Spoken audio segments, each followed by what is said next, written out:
Saludo a todos mis hermanos y hermanas que no he podido saludar durante la mañana. Que el Señor les bendiga mucho. Estamos acá un día domingo más para poder exaltar el nombre del Señor juntos, para poder glorificar su nombre a una. Vamos a ir a la palabra del Señor. Hechos capítulo 6. Hemos estado estudiando, hemos estado leyendo, hemos estado revisando Hechos, y hoy día de manera cronológica, en orden, nos toca poder revisar el capítulo 6. Vamos a leer unos versículos del capítulo 6, no obstante nos estaremos refiriendo al capítulo 6 y al capítulo 7.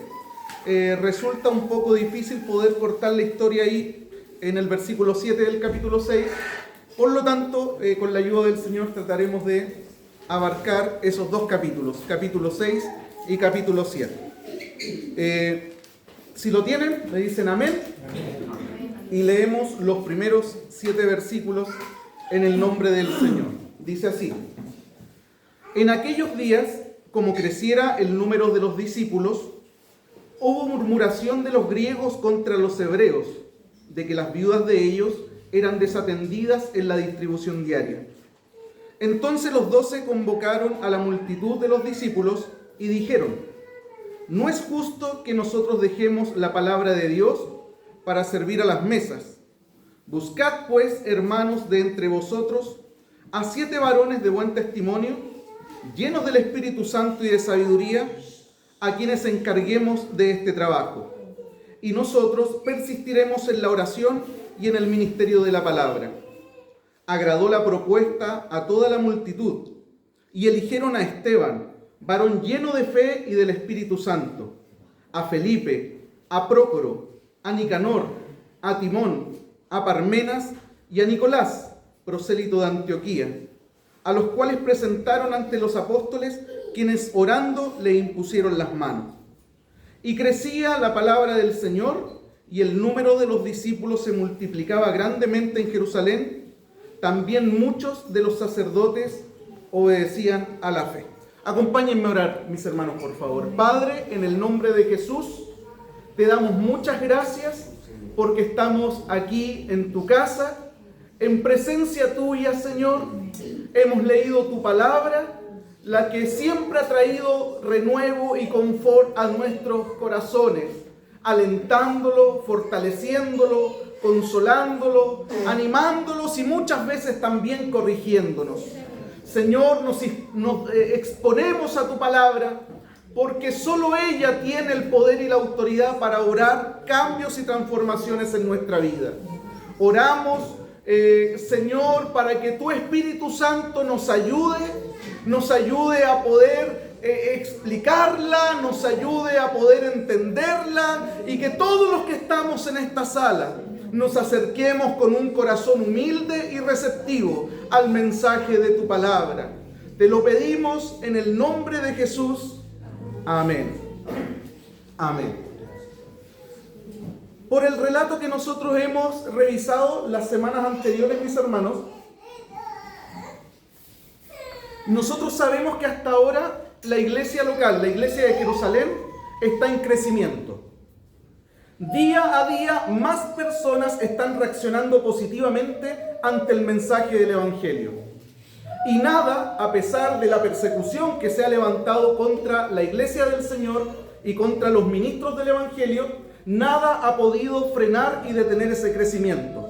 Ni los azotes en la espalda que recibieron los apóstoles de mano de los líderes religiosos en el capítulo anterior, ni tampoco el misterioso obrar de Dios con la muerte de 2 miembros de la iglesia de Jerusalén que intentaron mentir o tentar al Espíritu Santo, como fue Ananías y Zafira, pudieron en alguna medida detener o frenar el crecimiento de la iglesia de Jerusalén. En absoluto. La iglesia, dice el libro de Hechos capítulo 5 versículo 14, que crecía y el Señor aumentaba más, un gran número así de hombres como mujeres que llegaban al Evangelio. Ahora, no obstante, mis hermanos, todo crecimiento trae consigo el enfrentar dificultades. Todo crecimiento trae consigo el enfrentar ajustes, el ajustar piezas, el ajustar engranajes. Y la iglesia de Jerusalén no fue la excepción. La iglesia de Jerusalén está creciendo y la iglesia de Jerusalén en el capítulo 6 tiene que verse enfrentada a un proceso de ajuste, a un proceso de dificultad. Ante ese crecimiento numérico que nosotros podemos ver en los primeros versículos, se manifestó una dificultad interna, la cual debió ser abordada por los apóstoles. ¿Y en qué consistía esa dificultad? El versículo 1 dice que esa dificultad consistía en que en la medida que las personas y el número de creyentes iba aumentando, hubo murmuración de los griegos contra los hebreos de que las viudas de aquellos eran desatendidas en la distribución diaria de los alimentos. Ahora, nosotros tenemos que aclarar un poco este punto, porque la Reina Valera pareciera que está poniendo dos fuerzas contrapuestas en pugna. Por un lado dice los griegos, por otro lado dice los judíos, pero ¿quién nos entrega un poquito más de luz con respecto a esto? En el versículo 1 es la Nueva Biblia de las Américas, cuya traducción dice lo siguiente. Dice: por aquellos días, al multiplicarse el número de los discípulos, surgió una queja de parte de los judíos helenistas contra los judíos nativos, porque sus viudas eran desatendidas en la distribución diaria de los alimentos. Por lo tanto, acá lo que tenemos nosotros no es un conflicto, no es una disputa entre griegos y judíos, sino que tenemos un conflicto, un ajuste que se da entre los mismos judíos. Entre los judíos nativos. ¿Quién eran los judíos nativos? Los judíos que habían nacido en Jerusalén, cuya lengua nativa era el hebreo o el arameo, y que no se habían movido de Jerusalén a pesar de la persecución. Pero por otro lado tenemos a los judíos helenistas, que son aquellos que habían salido de Jerusalén producto de la persecución. Esos judíos helenistas habían adoptado formas de vida griegas, costumbres de vida griega, o incluso también el idioma griego lo adoptaron. Cuando estos hermanos, que ahora hermanos, porque en ese tiempo no eran hermanos, se encuentran con el mensaje del evangelio, ellos responden a ese evangelio con arrepentimiento y fe, y se incorporan a la iglesia de Jerusalén. Por lo tanto, la iglesia de Jerusalén estaba compuesta por judíos nativos, judíos que habían sido helenizados producto de la dispersión que habían vivido, y otros gentiles también. Entonces el conflicto no está entre dos grandes grupos, sino que se está dando entre medio de los mismos judíos, unos que estaban ahí en Jerusalén y otros que habían retornado producto de ese arrepentimiento y fe que habían vivido en el Señor, los que se llaman judíos helenistas.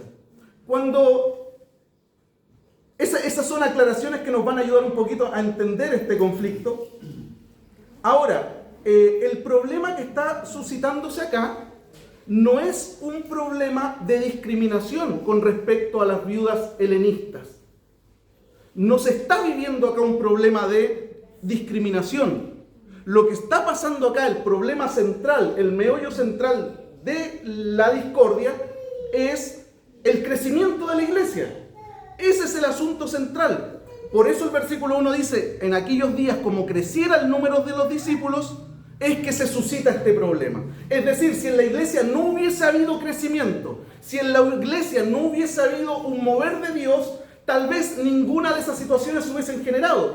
Pero como dijimos al comienzo, todo crecimiento, incluso el biológico, siempre va a estar asociado a ajustes. Porque en algún momento el polerón que yo amaba de chico ya no me va a quedar. Y en algún momento me voy a tener que despojar de él. Los juegos que en algún momento me gustaban de chico ya no los voy a poder practicar. Porque ahora tengo otras cosas que la edad y el crecimiento y la madurez me obligan a tener que hacerlas. Entonces esta iglesia está enfrentando este problema, este ajuste, no producto de la discriminación hacia las viudas helenistas, sino producto del bendito crecimiento que el Señor le plació mandar a esa iglesia de Jerusalén. Porque de reojo no solamente estaba mirando Jerusalén el Señor, sino que de reojo estaba mirando a Judea, de reojo estaba mirando a Samaria, de reojo estaba mirando hasta lo último de la tierra, y de reojo nos estaba mirando a nosotros también para alcanzarnos con salvación y vida eterna.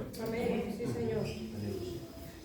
Es importante considerar, mi hermano, y quiero insistir en este punto, que cuando la iglesia crece, de la forma como creció la iglesia de Jerusalén, hemos hablado de cifras, hemos hablado de números, es muy probable, es altamente probable, por no decir seguro, de que van a suceder ese tipo de cosas. Porque el crecimiento inevitablemente trae consigo cambios. El crecimiento trae consigo inevitablemente ajustes. El crecimiento trae inevitablemente consigo modificaciones. Y aunque muchos de esos ajustes y muchos de esos cambios son necesarios, en muchas ocasiones no nos resultan dulce al paladar. En absoluto, mis hermanos. Los cambios no siempre son agradables a nuestro paladar. Muchos de los cambios que hemos experimentado en nuestra vida no han sido agradables, no han sido dulces, pero son parte del crecimiento y son situaciones lamentables que se deben abordar. Es en ese contexto de crecimiento espiritual que se da justamente esta situación que está pasando la iglesia de Jerusalén. El crecimiento trae consigo una disputa interna. Ahora, lo malo de esta situación es que en vez de hablar directamente con los líderes de la congregación y de exponer la situación con amor y respeto, algunos de los afectados en el capítulo 6 comenzaron, dice el versículo 1, ¿a qué? A murmurar. Y esa palabra murmurar utilizada en el versículo 1 es la misma palabra utilizada para murmurar en el Éxodo, cuando el pueblo de Dios murmura contra Moisés en el desierto. Y ahora para todo es sabido, mis hermanos, que la murmuración es un grave pecado ante los ojos del Señor. Y aunque muchas veces nosotros tratemos de vestirla de preocupación o tratemos de vestirla de motivo de oración, te quiero contar esto porque estoy preocupado, te quiero contar esto para que oremos. Y muchas veces, aunque tratemos de disfrazar la murmuración o vestirla de preocupación o de un motivo de oración, a la larga igual termina siendo una murmuración. Y la murmuración es un pecado grave ante los ojos del Señor. Y si en algún momento la murmuración no se detiene a tiempo, eso puede poner en riesgo una familia, eso puede poner en riesgo un ministerio, eso puede poner en riesgo una iglesia, eso puede poner en riesgo cualquier institución en la que la murmuración se esté instalando. Ahora, alguien decía por ahí que murmurar es como prender fuego en medio del living de la casa y luego sorprenderse porque hay olor a humo. Murmurar es convertir una preocupación legítima muchas veces, mis hermanos, en un incendio tan descontrolado, peor que el que vivimos en el verano de 2004 acá en Viña del Mar, cuando se queman 8.500 hectáreas, cuando 15.500 viviendas son arrasadas y cuando cerca de 137 personas murieron. Muchas veces la murmuración termina provocando estragos. Ahora, volvamos al texto. En vez de traer el problema a las personas indicadas, los murmuradores de Hechos capítulo 6 deciden usar la estrategia menos efectiva, pero la más común en este tipo de cosas. Hablar con todo el mundo, menos con quien debían hablar, que en ese caso eran los apóstoles. Eso es lo que está ocurriendo en Hechos 6, mis hermanos. ¿Aquí hay un problema real? Sí. Las viudas helenistas que llegaron al Evangelio están siendo desatendidas o no se les está prestando la atención suficiente que debiera prestárseles. Sí, hay un problema real. Pero en vez de abordar el problema con los apóstoles, el problema comenzó a cocinarse entre los miembros de la congregación, las quejas comenzaron a multiplicarse hasta el punto de poner en juego la unidad de la iglesia. Y ante ese conflicto que está desentonándose, ¿qué es lo que hacen los apóstoles? Los apóstoles hacen dos cosas que me parecen muy interesantes en el versículo 2.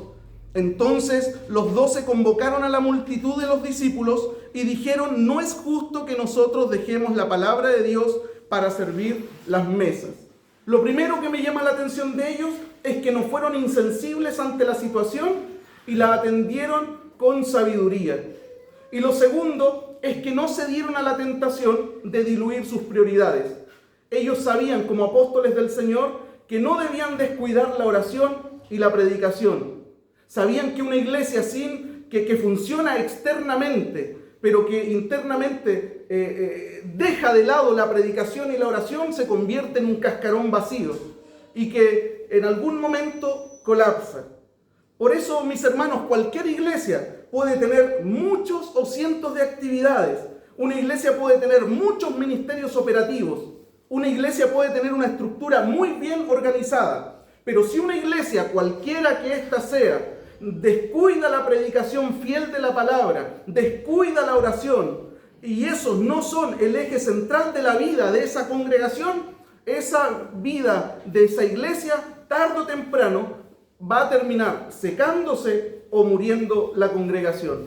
Eso es lo que se plantea en Apocalipsis 3 con respecto a la iglesia de Sardis, cuando el Señor le dice: tienes nombre de que viva, pero estás muerta.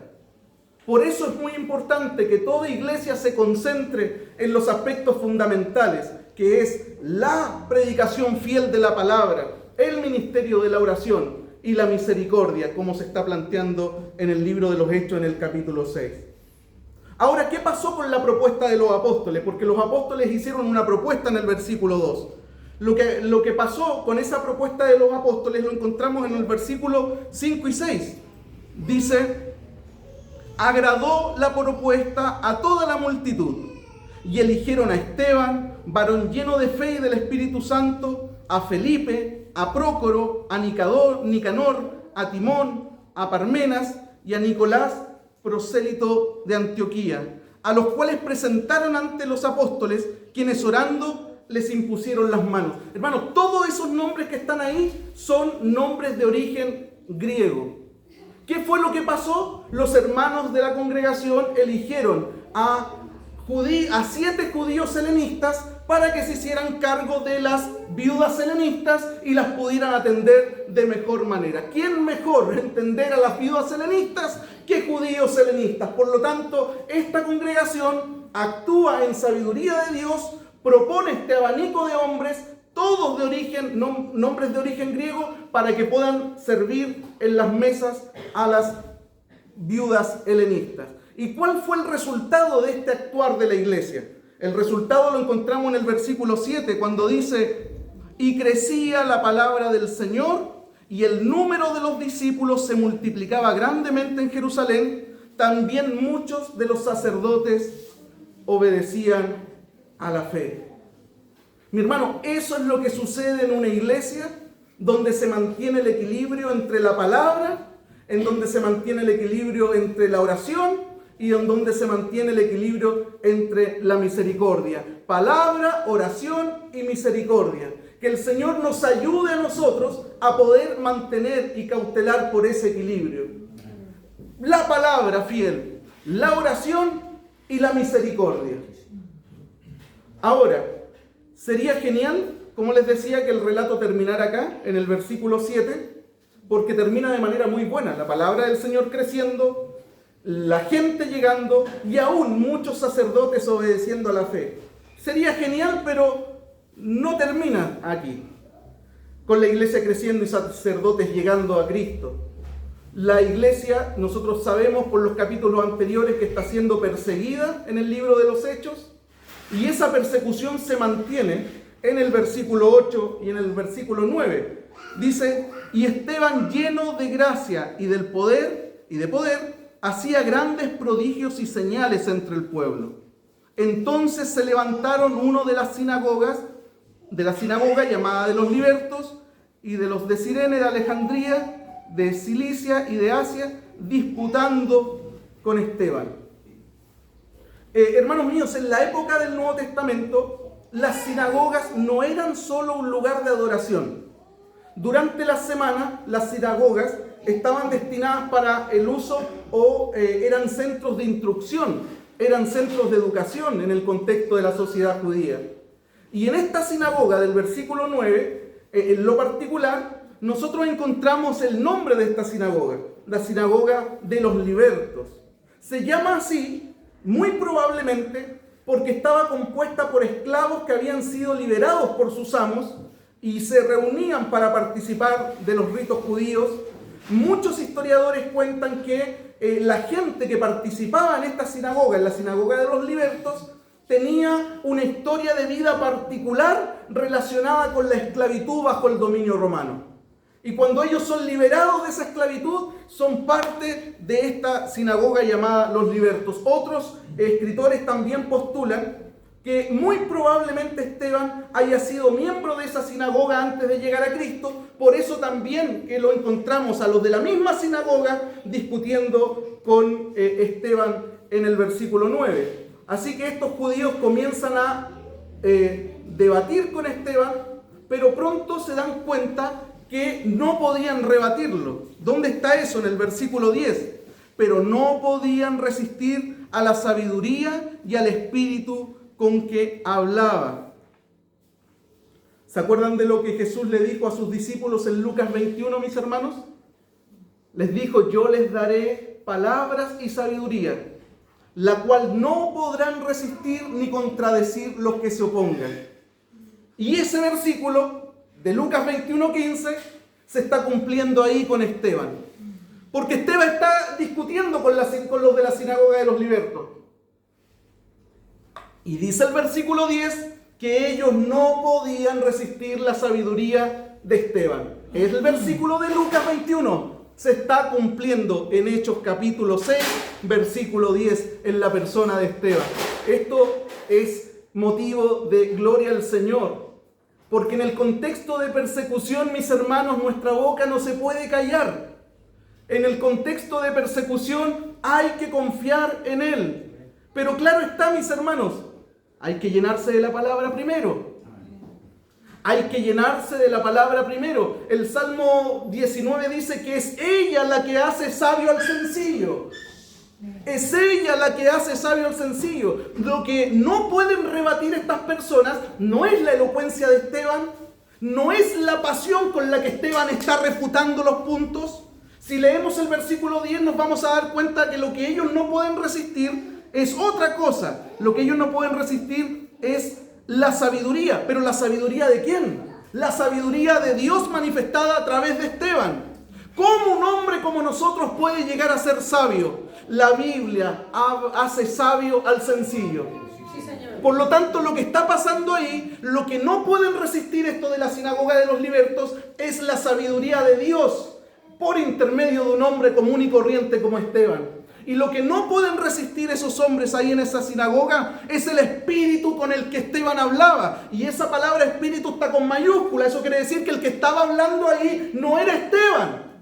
Era el Espíritu Santo por intermedio de Esteban. Era la gloria, la gracia y la sabiduría de Dios por intermedio de Esteban. Por lo tanto, es eso lo que los hombres no podrán resistir. La sabiduría de Dios y el Espíritu de Dios en instrumentos comunes y corrientes como tú y como yo. Aleluya, gloria a Dios. No era su inteligencia, no era su pasión, no era su vehemencia, era el Espíritu Santo y la sabiduría de Dios obrando a través de Esteban. Lo mismo que pasa en estos días, la gloria de Dios manifiesta o manifestada a través de hombres y mujeres como nosotros, mis hermanos. ¿Qué deciden hacer estos judíos cuando ven que no pueden contradecir a Esteban? ¿Qué se les ocurre hacer a ellos cuando ven que no pueden doblegar la sabiduría de Dios ni rebatir contra el Espíritu de Dios? ¿Qué se les ocurre a los judíos? Hacen lo que han venido haciendo siempre, mis hermanos. ¿Y qué es lo que han venido haciendo siempre? Es aplicar la consigna: si no puedes ganar con la verdad, miente. Si no puedes ganar con la verdad, miente. Eso fue lo que hicieron aquí, mis hermanos. Acusaron falsamente a Esteban y lo llevaron ante el concilio. Mira la acusación que le imputaron a Esteban. Versículo 10 al 14 dice: pero no podían resistir la sabiduría y el espíritu con que hablaba. Entonces sobornaron a unos para que dijesen que le habían oído hablar palabras blasfemas ¿Contra quién? Contra Moisés y contra Dios. Y soliviantaron, es decir, alborotaron al pueblo, a los ancianos y a los escribas, y arremetiendo les arrebataron y le trajeron al concilio. Y pusieron testigos falsos que decían: este hombre no cesa de hablar palabras blasfemas contra este lugar santo, se están refiriendo al templo, y contra la ley. Pues hemos oído decir que ese Jesús de Nazaret destruirá este lugar, hablando del templo, y cambiará las costumbres que nos dio Moisés. ¿A qué les suena eso, mi hermano? Esta acusación. ¿No les suena parecida a la misma que le imputaron a Jesús hace unos meses atrás? Es la misma. Por eso les decía, cuando no pueden con la verdad, mienten. Y ha sido su forma de operar.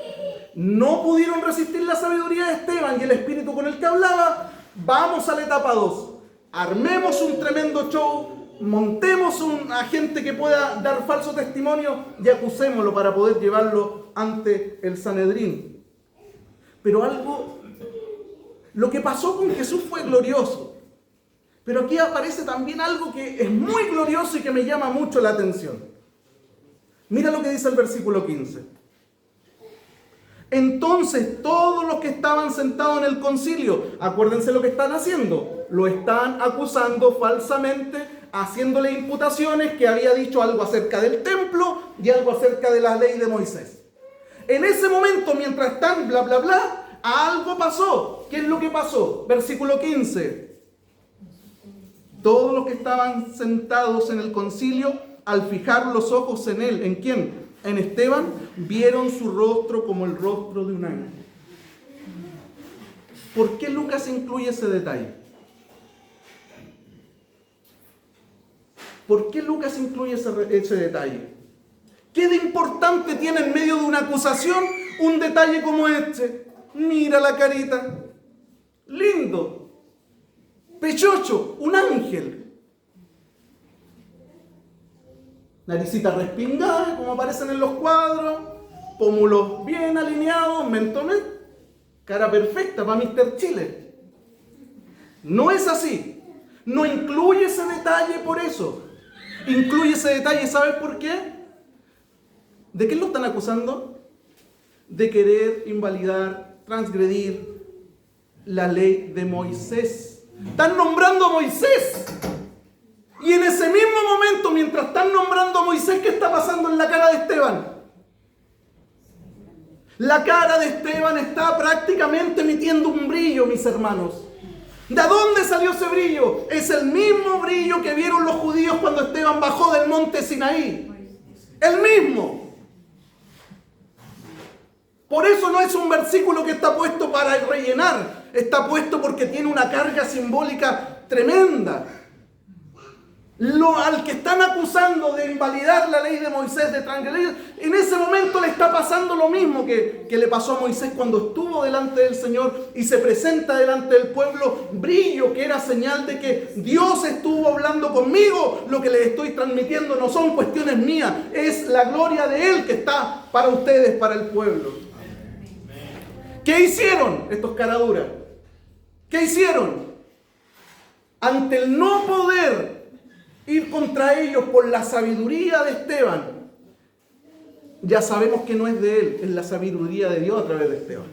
Al no poder ir contra él por el espíritu que hablaba a través de Esteban, que era el espíritu de Dios, y al no poder quitarle de frente de ellos esta manifestación visible que se estaba haciendo, que era de esta cara brillante que estaba teniendo Esteban, 3 evidencias que podían haberlos llevado al arrepentimiento, son 3 evidencias que no hacen más que seguir endureciendo el corazón de ellos.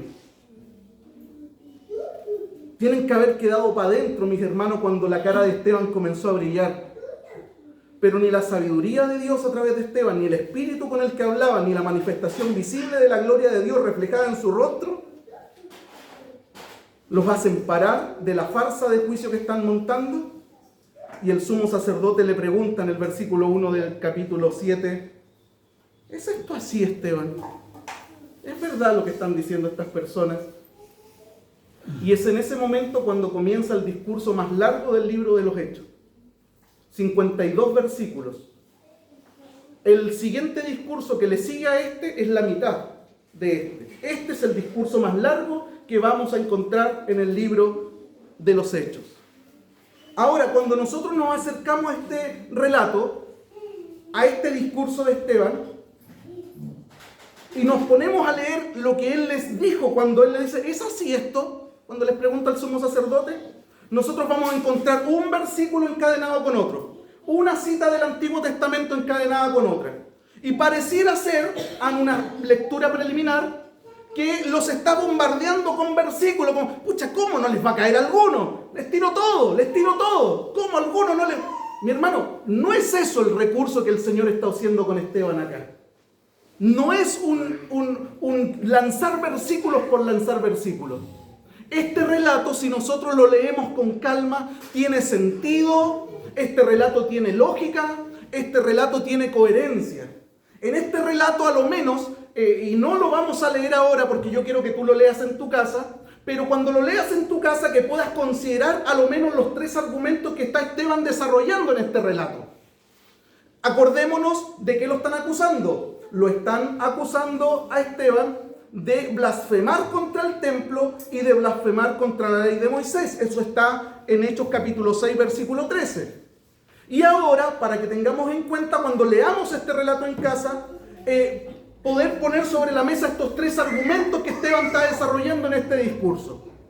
El primer argumento tiene que ver con que Esteban les está demostrando por las Escrituras que la manifestación de la gloria de Dios nunca ha estado reducida, que la manifestación de la gloria de Dios nunca ha estado limitada, que nunca ha estado confinada exclusivamente para la nación de Israel o a la ciudad de Jerusalén o peor aún, al templo. Les está demostrando en este discurso que la gloria del Señor nunca ha estado limitada, ni reducida, ni confinada, únicamente y exclusivamente para la nación de Israel, para Jerusalén o para el templo. Es por esa razón que cuando comenzamos a leer le dice y les muestra cómo la gloria de Dios se manifestó a Abraham en Mesopotamia, 1100 kilómetros distante de Jerusalén. Ahí fue Dios y se manifestó en Mesopotamia, en Ur de los Caldeos, a 1100 kilómetros de Jerusalén. Y más adelante ocupa otro versículo para decirle que luego esa misma gloria de Dios se manifestó en Egipto, a José, 700 kilómetros distante de Jerusalén. Y después continúa argumentando diciéndole que esa misma gloria se manifestó en el monte Sinaí a Moisés a través de una zarza 500 kilómetros distante de la ciudad de Jerusalén. A través de estos argumentos les está mostrando nunca la gloria del Señor ha estado confinada exclusivamente para Israel o para Jerusalén la ciudad o para el templo. Dios se manifiesta donde quiere, en el momento que quiere y a la hora que quiere. Nunca ha sido propiedad o exclusividad nuestra. La presencia de Dios no la podemos frenar. Les está diciendo a ellos que se sentían dueños de la presencia del Señor. Nosotros somos el pueblo escogido. Esta es su ciudad, la santa ciudad. Este es el templo sagrado. No nos toquen el templo.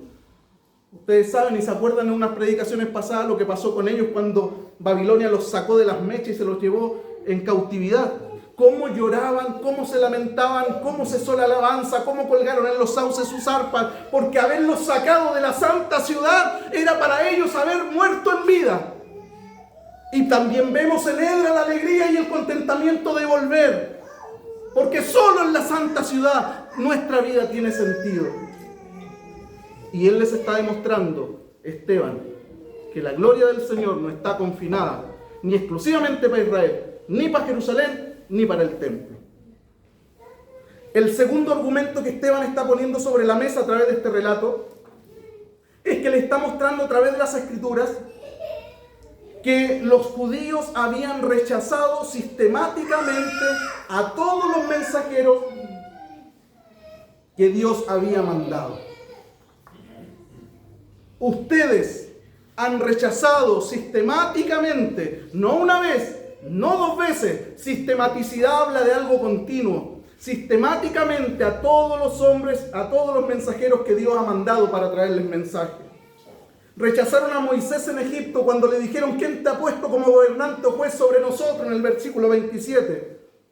Lo rechazaron nuevamente en el desierto. Y por último, en el versículo 52 del capítulo 7 le hace una pregunta retórica: ¿a cuál de los profetas no persiguieron vuestros padres? La pregunta retórica y la respuesta a esa pregunta retórica es: a todos los persiguieron, a todos los hombres que Dios levantó, el pueblo de Israel los recibió con chalchazos en la cara y muchos de ellos con muerte. Y les está argumentando de que sistemáticamente han rechazado a los hombres que Dios ha levantado. Tercer argumento que está desarrollando en este relato extenso nuestro hermano Esteban es que ninguna edificación humana puede contener o limitar, ninguna edificación humana puede encapsular o atrapar la presencia de Dios. Porque como dice en el versículo 48 del capítulo 7, el Altísimo no habita en templos hechos por manos de hombres. Y luego les manda entre líneas un mensaje. En el versículo 41 le dice: ¿se acuerdan lo que hicieron nuestros padres en el desierto con sus manitos? Cuando pescaron el oro y se hicieron un becerro para poder adorarlo. Obra de sus manos se transformó en un ídolo para ellos que los llevó a pecar delante de Dios. Obra de sus manos. El Señor no habita en templo hecho de mano de hombres. ¿Sabe lo que les está diciendo? Ustedes han transformado el templo en un ídolo. Hoy día ustedes están más preocupados de adorar el templo que adorar a la persona que el templo representa. ¿O no se acuerdan cuando Jesús les dijo: uno mayor que el templo está aquí? ¿Y no lo pescaron? Hermano, todo lo que pasaba en el templo de Moisés, todo lo que pasaba en el tabernáculo de Moisés, todo lo que pasaba en el templo de Salomón, eran sombra y figura de algo mayor que vendría. Y ese algo mayor es alguien mayor. No es algo mayor, es alguien mayor. Y ese alguien mayor es Cristo. Él es el verdadero tabernáculo. Hebreos capítulo 8 dice: ahora bien, el punto principal de lo que hemos venido diciendo es que tenemos tal sumo sacerdote, el cual se sentó a la diestra del trono de la majestad en los cielos. Está hablando de Jesús, ministro del santuario y de aquel verdadero tabernáculo que levantó el Señor y no el hombre. Amén. Le está diciendo: ustedes han hecho del templo un ídolo. Han hecho del templo un nuevo becerro y tienen que arrepentirse de eso. Y es así como llega al final del relato Esteban. Y en el versículo 51 les dice lo siguiente. Resumen: duros de cerviz e incircuncisos de corazón y de oídos, ustedes siempre resisten al Espíritu Santo. Como vuestros padres, así también lo hacen ustedes. Por fuera tienen la marca de la circuncisión. ¡Fa! ¿La tienen? Sí, la tienen. Por fuera. La marca que los hace parte del pueblo de Dios la tienen. Pero el que no está circuncidado es el corazón. Ese es el problema de ustedes, señores del Sanedrín. Tienen cortados, están circuncidados por fuera, pero no están circuncidados por dentro. Ustedes son incircuncisos de corazón e incircuncisos de oído. Porque todo lo que les estoy diciendo, tomando la misma historia del pueblo de Israel para argumentárselos y ponerlo frente a ustedes, para que vean que su acusación es infundada y para que vean que ni siquiera conocen la historia de su propia nación. No conocen la historia de su propia nación. Nada de eso. incircuncisos de corazón. Mira lo que sigue diciendo. Esto es heavy. ¿A cuál de los profetas no persiguieron vuestros padres y mataron a los que anunciaron de antemano la venida del justo, de quien vosotros ahora habéis sido entregadores y matadores, asesinos? Vosotros que recibiste la ley por disposición de ángeles y no la guardasteis.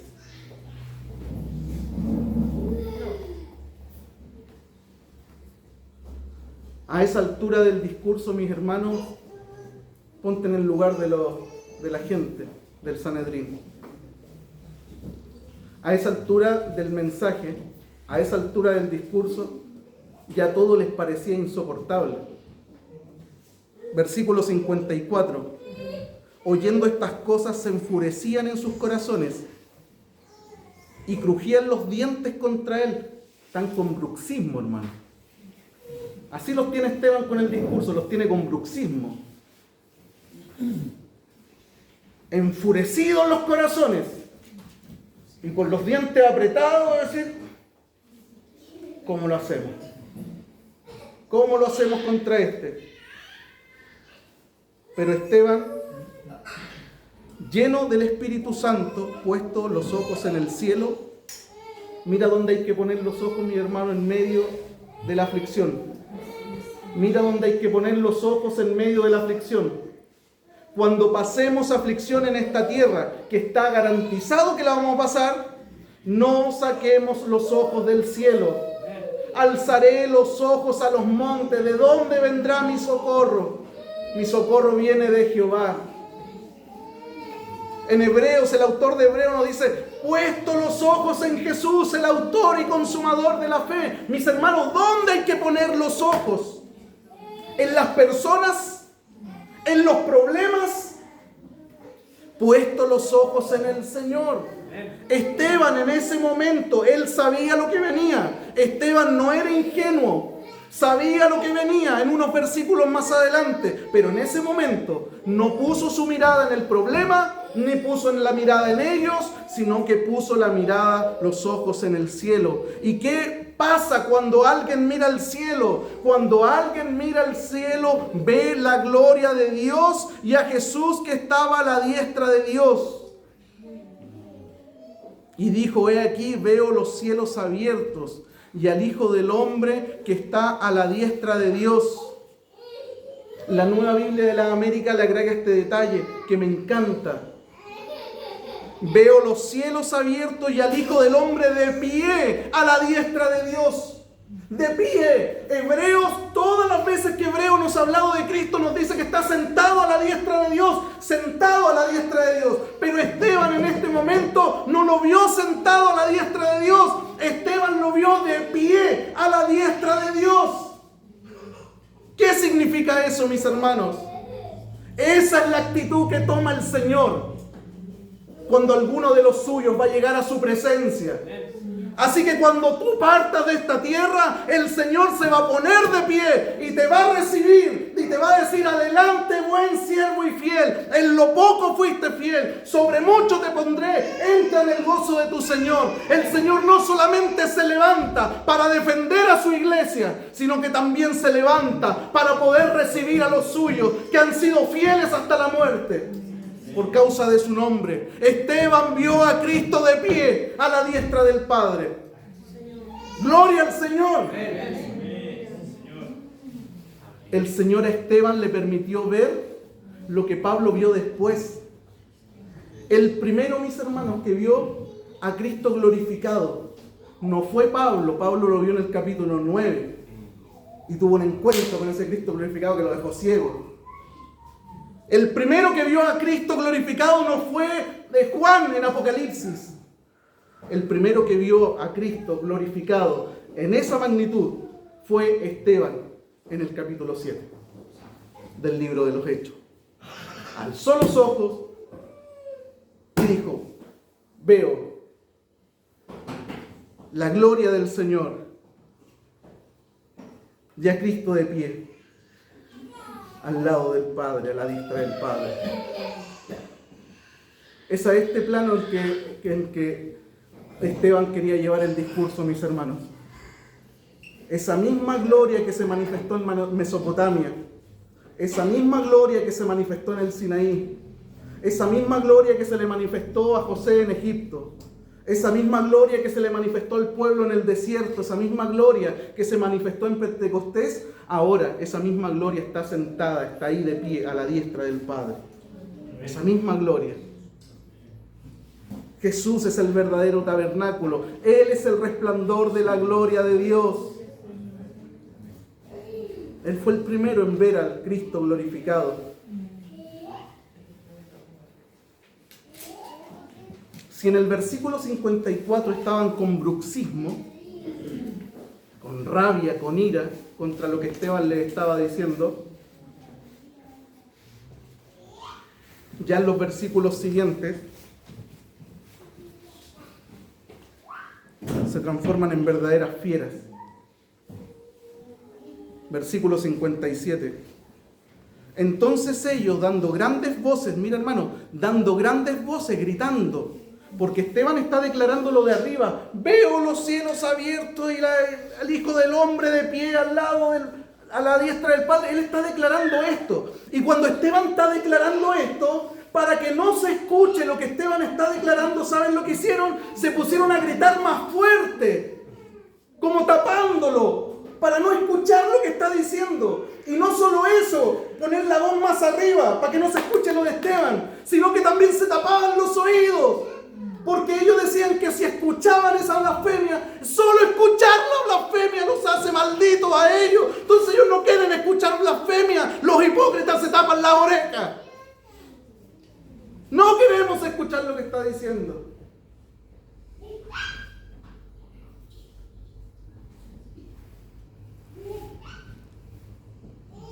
Se tapaban los oídos y arremetieron a una contra él. Y echándole fuera de la ciudad, le apedrearon, lo sacaron fuera. Porque malditos como este que blasfeman contra la ley de Moisés, malditos como estos que hablan en contra del templo, así como el maldito de Jesús que habló en contra de la ley de Moisés, así como el maldito de Jesús que habló en contra del templo, según ellos, no pueden morir ni siquiera dentro de la ciudad. ¡Sáquenlo de la ciudad! Estos malditos ni siquiera tienen derecho a morir aquí adentro. Y lo sacaron a Esteban como un maldito. Y echándole fuera de la ciudad, afuera, lo apedrearon, y los testigos pusieron su ropa a los pies de un joven que se llamaba Saulo, y que ya va a aparecer en el relato más adelante. Y apedreaban a Esteban mientras él invocaba y decía: Señor Jesús, recibe mi espíritu.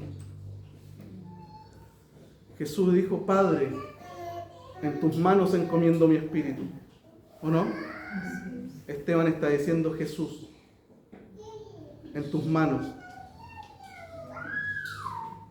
recibe mi espíritu, Señor Jesús. Y puesto de rodillas, clamó a gran voz: Señor, otro paralelismo con nuestro Maestro, no les tomes en cuenta este pecado. Y habiendo dicho esto, durmió. Nuestro hermano Esteban durmió, murió. ¿Qué aprendemos de este relato, mis hermanos? Para ir terminando. Que debido a nuestra unión con Cristo, nosotros vamos a participar de esos sufrimientos. Si alguien espera que llegó a Cristo y no va a padecer en el Evangelio, se equivocó de Evangelio. Porque si hay algo que vamos a participar con Él, es por un lado de sus padecimientos, pero por otro lado también de su gloria. Que nadie los engañe pensando de que solamente somos partícipes de su gloria y que todo lo bonito está para nosotros y que nunca nos va a pasar nada malo, nada injusto, nada raro, porque sí vamos a participar de sus padecimientos. Pero ¿saben lo rico de eso? Que Él también participa de los nuestros. Nosotros participamos de los suyos por causa de su nombre, pero Él también participa de los nuestros. Él también participa de lo nuestro. Por lo tanto, no hay cristiano que en medio de la prueba estoy solo. Nadie me llamó. Nadie me quiere. Nadie me... Hermano, en medio de tus padecimientos, así como tú participas de los de Él participa de los tuyos. Ninguno está solo en medio de los padecimientos. Nadie está solo en medio de los padecimientos. El Señor está con ellos en medio de sus padecimientos, porque el Señor se involucra en nuestros padecimientos. ¿Quieres un ejemplo? ¿A quién estaban persiguiendo los judíos? ¿A quién estaban persiguiendo en el libro de los Hechos? A la iglesia. A personas con nombre y apellido, con rostros visibles. Pero ¿por qué el Señor se le aparece a Saulo y le dice: Saulo, Saulo, ¿por qué me persigues a mí? Saulo podría haber dicho: a ti yo no te estoy persiguiendo. No te metáis en un cuento que no te corresponde. Es que cuando persiguen a los suyos, lo persiguen a Él. Porque Él se identifica con tus padecimientos. Por lo tanto, jamás, hermano, tú vas a estar solo en medio del padecimiento. Aunque el Señor permita que nadie te llame dentro de la iglesia, porque muchas veces es el modus operandi de Dios, de que nadie te llama, no porque nadie te quiere. Nadie te llama porque el Señor permite que nadie te llame para ver de qué estás hecho tú, en quién tienes la confianza. Y cuando logras superar esas barreras existenciales y de autocomplacencia de que nadie me ama, ahí aparecen todos los llamados y aparece toda la gente. Porque tenemos que entender que Él se hace parte en nuestros padecimientos, así como nosotros nos hacemos parte de los padecimientos de Él. Y muchas veces vamos a tener que sufrir por causa de su nombre. Él se identifica con nuestros sufrimientos. El cristiano no sufre solo. Él está presente, Él está ahí en medio de nuestro padecimiento.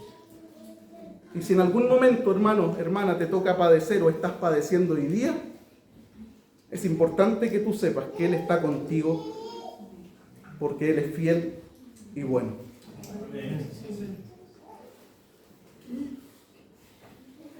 No estás solo ni siquiera en medio de la prueba, porque Él está contigo incluso en el proceso doloroso. Y lo que es más misterioso todavía, lo que nuestra mente es muy difícil que pueda comprender, que muchas veces se vale de nuestro sufrimiento para extender su reino. Difícil de entender, que aún muchas veces se vale de nuestro padecimiento para extender su reino. O preguntémosle a los hermanos del primer siglo, si no padecieron producto de la persecución, y preguntémosle los resultados que hubo detrás de ese padecimiento. Más gloria para el Señor, porque el Evangelio ya no solo estaba instalado en Jerusalén, sino que empezó a instalarse en otros pueblos, haciendo que se cumpla la palabra del Señor, que era primero Jerusalén, luego Judea, luego Samaria y hasta lo último de la tierra. El Señor permitió que se levantara una persecución que los llevó a todos los extremos del mundo conocido. Hermanos, Esteban nunca supo en la tierra, pero del seguro el Señor en el cielo tiene que haberle mostrado todo. Mira, Esteban nunca supo que su muerte fue lo que abrió la puerta a la empresa misionera. Porque hasta ese momento la iglesia estaba confinada en Jerusalén. Todo lo que hemos leído hasta aquí significa crecimiento, sí. ¿Dónde? En la iglesia local de Jerusalén. Muere Esteban y viene la persecución. Y la persecución hace que muchos de estos hermanos padezcan, la sufran, la lloren. Pero en medio de ese padecer, el reino comenzó a instalarse, como te dije hace un minuto atrás, en Judea, en Samaria y hasta lo último de la tierra. A tal punto que cuando el evangelio comienza a extenderse, el evangelio llega a Antioquía. Y en Antioquía se levanta una obra local como en Jerusalén. Y de Antioquía, ¿sabes lo que pasó en esa iglesia? Esa iglesia fue la iglesia que envió a Bernabé y a Pablo a la primer viaje misionero.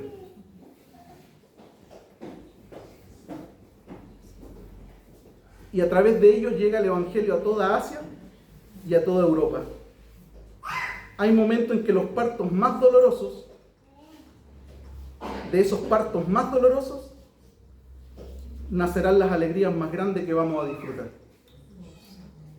Tenemos que mirar todo con perspectiva. detrás de los partos más dolorosos que te toque vivir o enfrentar, que me toquen vivir o enfrentar, nacerán también los momentos de alegría más hermosos que el Señor tiene reservado para nosotros. ¿Cómo enfrentamos la tribulación? ¿Cómo enfrentamos el padecimiento? Póngase de pie, mi hermano y mi hermana, por favor.